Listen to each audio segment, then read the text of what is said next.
With the release of version 1.2 finally dropping today, I expect most players will be looking forward to picking up either Caesar being our first S-rank defender in a game which is literally a one-man army, and Banis being our second limited anomaly DPS with quite a few unique aspects to her kit. However, now with the 1.3 characters being revealed, being Yanagi from Section 6 and Lyta from the Sons of Caledon, they might just impact your plans to summon in 1.2, especially due to Yanagi's role, which I'll get to in a moment, and Lyta being our first male character since launch. So with that, I'm going to be going over some kit speculations regarding Yanagi and Lyta, the potential value they hold, a few team synergies to look forward to, and ultimately, who should you prioritize between 1.2 and 1.3. Just before we jump into it, as always, would really appreciate it if you could subscribe to the channel for more ZenlessZoneZero content and drop a like if you enjoyed the video.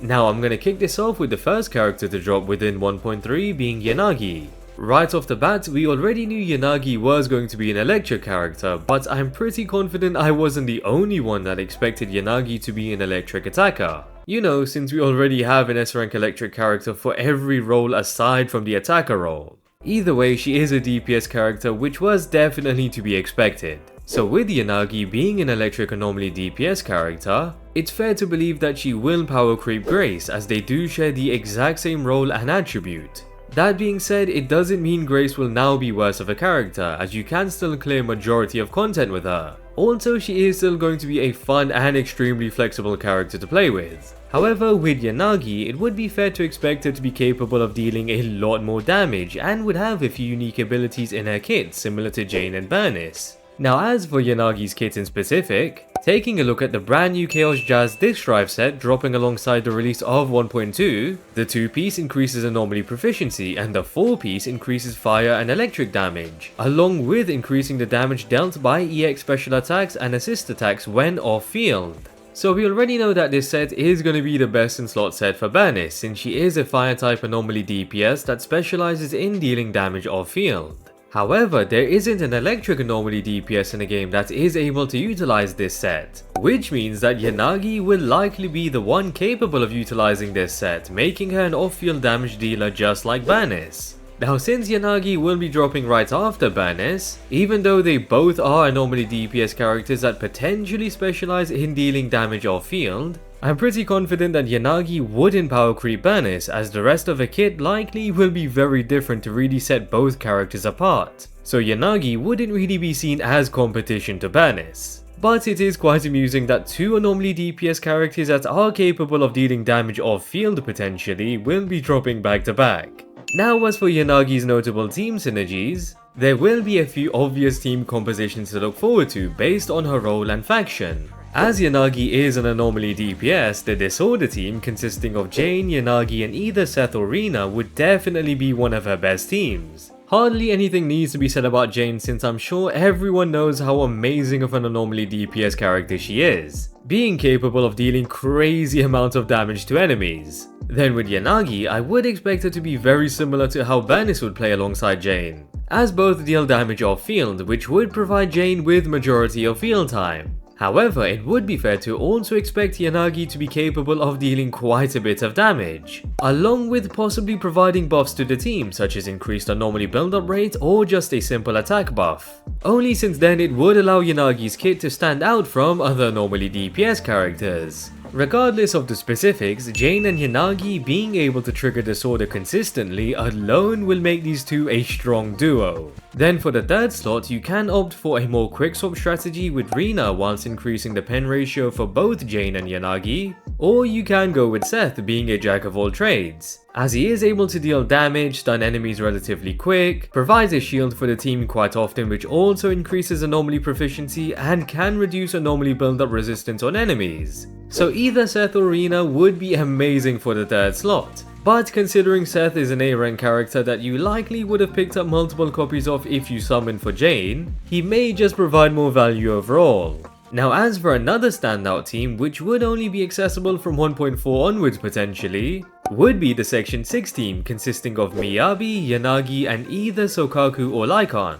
Of course, this team would be dependent on if Miyabi remains the same role and attribute from the beta, being an ice type attacker. Since then, Miyabi would synergize with either Sokaku or Lycan due to sharing the same attribute, along with both Sokaku and Lycan providing buffs in dealing increased ice damage. So Miyabi and for now let's say Sokaku, both being ice characters, would be able to trigger freeze on enemies quite consistently. Then with Yanagi triggering shock also pretty quick since she is an anomaly DPS, would still allow for disorder to be triggered very often with this team, along with dealing a ton of damage potentially with Miyabi. Now those teams would be the more popular teams, but of course there's a few other team compositions available for Yanagi, such as the Mono Electric team consisting of characters such as Grace, Anton, Changli and Rina, or an alternate disorder team with Yanagi consisting of Piper and Lucy, or even maybe Bernice and Yanagi being on the same team, as having two off-field DPS characters together would be interesting to see.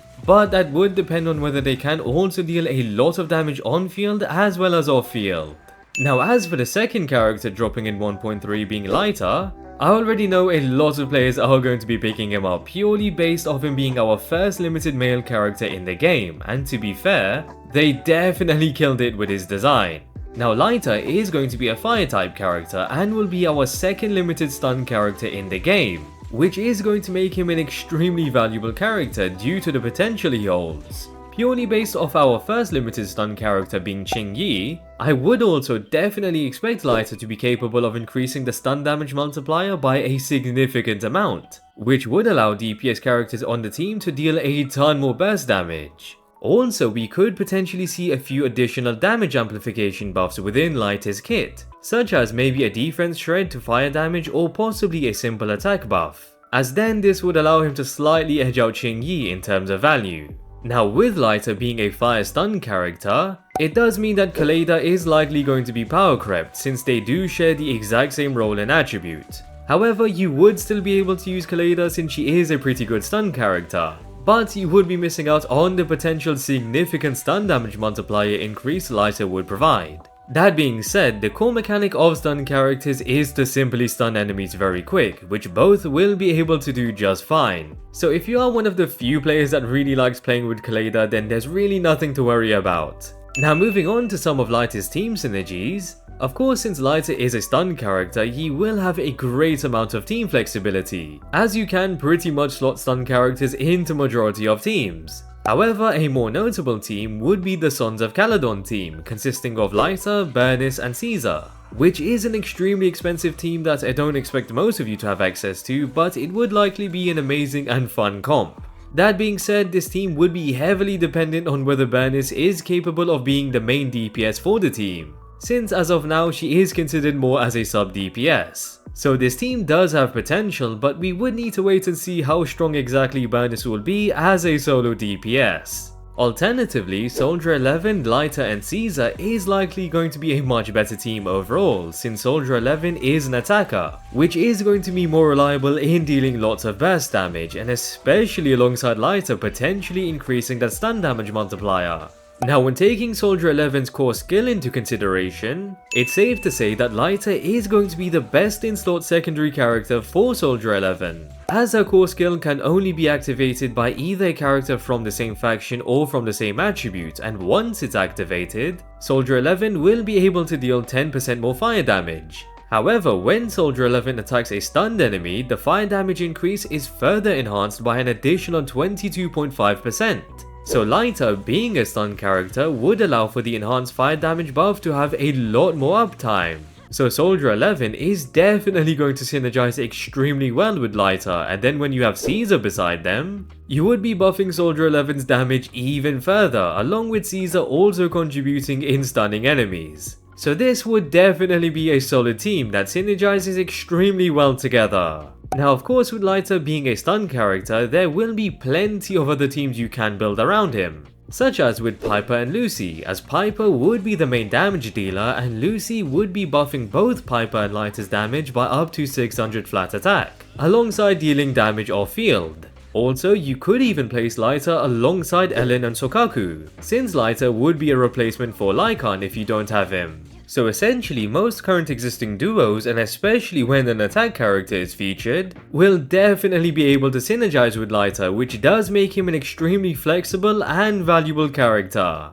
Now considering both 1.2 and 1.3 characters, as always the characters you should prioritize is dependent on your account and your preference. However, in general, the character that holds the most value long term will definitely be Caesar, considering that she is a buffed up jack of all trades. Also, since Caesar is the first character to drop in 1.2, you definitely would then have time to save for one of the 1.3 characters quite comfortably. So out of all the characters, I do still believe Caesar provides the most value, since not only is she one of the most versatile characters in the game, but she does make your Zenless experience much more comfortable, which ultimately makes Caesar one of the best characters in the game and the one most of you should prioritize picking up if you are thinking long term. Now moving on to the second most valuable character, being Lighter, which is going to be due to his amazing team flexibility, and since he is a stun character, he will likely be able to increase the stun damage multiplier by a significant amount, allowing your DPS characters to deal a lot more damage. However, Lighter's value does really depend on your account, since if you already have Changli and Lycan, which would cover the two teams you need for endgame, then he wouldn't be as valuable and you may want to consider skipping him. That being said, the only exception would be if you're a Soldier 11 main, as Lighter and Soldier 11 will likely be amazing together. So aside from that, you may want to consider skipping him if you already have enough stun characters. But of course if you don't, then he is going to be an amazing character to pick up. Lastly, with Bernice and Yanagi both being anomaly DPS characters that specialize in dealing damage off field, again picking up one of these characters will depend on your account and what team you are looking to build. Both Bernice and Yanagi will likely be amazing for the Disorder team, but when you take them outside of that team, you have Bernice on the Sons of Caledon team and you have Yanagi on the Section 6 team. So really it depends on which team you would like to play with, since their value as characters should be near enough to each other, as they are dropping back to back, so I wouldn't expect a massive difference between them. So all in all, who you prioritize does depend on your preference and your account situation, as all of these characters are pretty valuable in their own way and will each have a significant impact on your account, aside from Caesar straight up being the most valuable character out of the bunch. But of course, most importantly, if you simply like a character, then that should be reason enough to pull. And with that, I hope you guys enjoyed the video. Would really appreciate it if you could subscribe to the channel for more ZenlessZoneZero content, and if you enjoyed the video, drop a like. Also drop a comment down below on which characters you are likely going to be picking up from 1.2 and 1.3. And yeah, hope to catch you guys later.